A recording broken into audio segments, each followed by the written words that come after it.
필수 예제 10번입니다. 어느 고등학교에서는 키가 작은 학생에서 큰 학생 순으로 1번부터 번호를 부여한다고 합니다. 결국은요, 번호가 커야지 키가 큰 학생이 되는 거겠네요.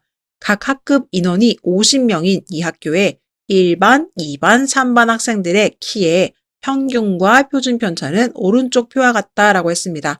여러분들 이 오른쪽 표를 보시면요. 1반, 2반, 3반의 평균과 표준 편차가 모두 다른 것을 볼 수가 있어요. 그렇다는 것은 이 각각의 반들이요, 정규 분포를 따르긴 하는데 그 평균과 표준 편차가 서로 다르다는 거예요. 따라서 1반의 정규 분포는요, 172,4의 제곱이 되는 거고요. 2반의 정규 분포는요, 169,4의 제곱이 되는 겁니다. 그리고 3반의 정규 분포는요, 174,8의 제곱을 따르게 되는 거예요. 각각의 지금 각기 다른 정규 분포 곡선을 가지고 있는 겁니다. 자, 그랬을 때요. 1반 학생인 A의 키는 176cm래요. 1반에 소속되어 있는 A 학생은요. 키가 176cm입니다. 그 다음에 2반 학생인 B의 키는요. 174cm래요. 2반에 소속된 B 학생은요. 174cm입니다. 그리고 3반 학생인 C의 키는 180cm예요. 그래서 3반 학생에 있는 C의 키는요, 180cm다. 이런 상황에서요, 각 반의 학생들의 키의 분포가 정규 분포를 이룬다고 할 때 A, B, C를 번호가 작은 학생부터 차례대로 나열하시오라고 했습니다. 여러분, A, B, C의 번호는요, 각 반의 상황에 따라서 달라질 거예요.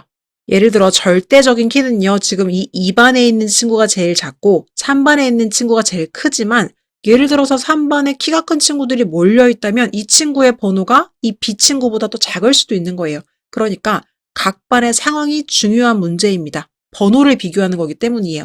자, 이와 같이 각기 다른 정규분포 곡선을 따르는 이 개체들을요, 비교할 때는 서로 비교하기가 참으로 어렵습니다.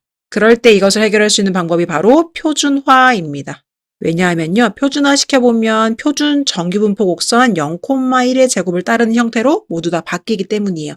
따라서 각 반의 상황이 반영되어진 새로운 표준 정규분포 곡선에서의 이 학생들의 위치를 알 수 있게 되는 겁니다. 그렇기 때문에 우리는요, 이 각각의 친구들을요, 표준화를 한번 시켜서 각 반에서 어느 정도에 위치하고 있는지를 한번 비교해 보도록 할게요. 일단 이 첫 번째 친구 A 학생 먼저 해보도록 합시다. 표준화를 시킨 G의 A라고 구분을 한번 해보도록 할게요. 그러면 표준화 시키는 방법은요. 이 학생의 키에서요. 이 반의 평균을 빼주시는 거예요. 172 그리고 이 반의 표준 편차인 4로 나눠주시면 이게 바로 표준화하는 과정이 되겠습니다. 그럼 계산해 보시면요. 1이라는 값을 갖게 되겠네요. 자, 그 다음에 두 번째 B 학생입니다. 똑같이 표준화해 주시면요. GB라고 할게요. 이 친구의 키가 174cm인데요. 지금 평균은 169. 그 다음에 이 반의 표준 편차는 4가 되겠습니다. 그럼 계산을 해보시면요. 이 B라는 친구는 4분의 5라는 값을 갖게 되겠네요. 그 다음에 세 번째 GC 180. 키가 실제로는 가장 큰데요. 지금 반평균도 굉장히 큽니다. 174예요. 그리고 편차가 좀 큰 반이에요. 8이라는 표준 편차를 갖고 있습니다. 계산해 보시면요. 여기는 4분의 3이라는 값을 갖게 되겠네요. 자, 그러면 이 친구들을 지금 각각 이 표준 정규분포 곡선 위치에다가 한번 나타내 보도록 하겠습니다. 그럼 첫 번째 이 GA라는 학생은요. 1이라는 값을 갖고 있기 때문에 0을 기준으로 했을 때 임의로 한번 잡아보도록 할게요. 여기를 한번 1이라고 하죠. 그럼 여기 위치가 바로 A 학생의 번호의 위치가 되겠습니다. 자, 두 번째는요. GB의 값입니다. 4분의 5예요. 1보다 조금 더 큰 값인 거죠.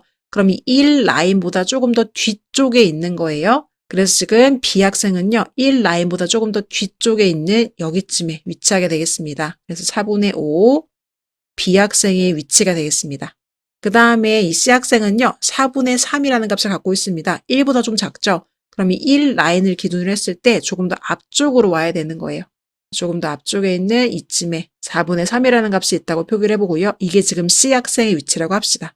자, 여러분, 이걸 통해서 우리가 알 수 있는 게 이 C 학생은요, 실제 키는 180cm로 굉장히 크지만 그 반의 평균도 높았기 때문에 평균에서부터 좀 앞쪽에, 평균 쪽에 가까이 와 있는 상황이에요. 그 다음에 이 B 학생은요, 실제로는 키가 제일 작지만 그 반의 평균 키도 굉장히 작기 때문에 실제적으로 평균에서부터 굉장히 큰 키를 갖고 있는 친구가 되겠습니다.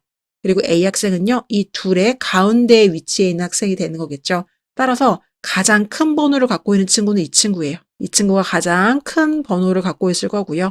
그 다음에 가장 작은 번호를 갖고 있는 친구는 C 친구가 되겠습니다. 그래서 각각의 실제 번호까지는 알 수가 없겠지만 번호가 작은 학생부터 차례대로 나열을 해달라고 했기 때문에 우리는 답에다가요. 가장 번호가 작은 학생은 C고요. 그 다음에 번호가 작은 학생은 A가 되겠고요. 가장 번호가 큰 학생은 B다. 이렇게 기재해 주시면 되겠습니다. 그래서 각기 다른 정규분포를 따른다. 근데 서로 비교를 해야 한다. 어떻게 한다? 우리는 표준화를 시켜서 비교한다. 이것을 기억해 주시면 되겠습니다.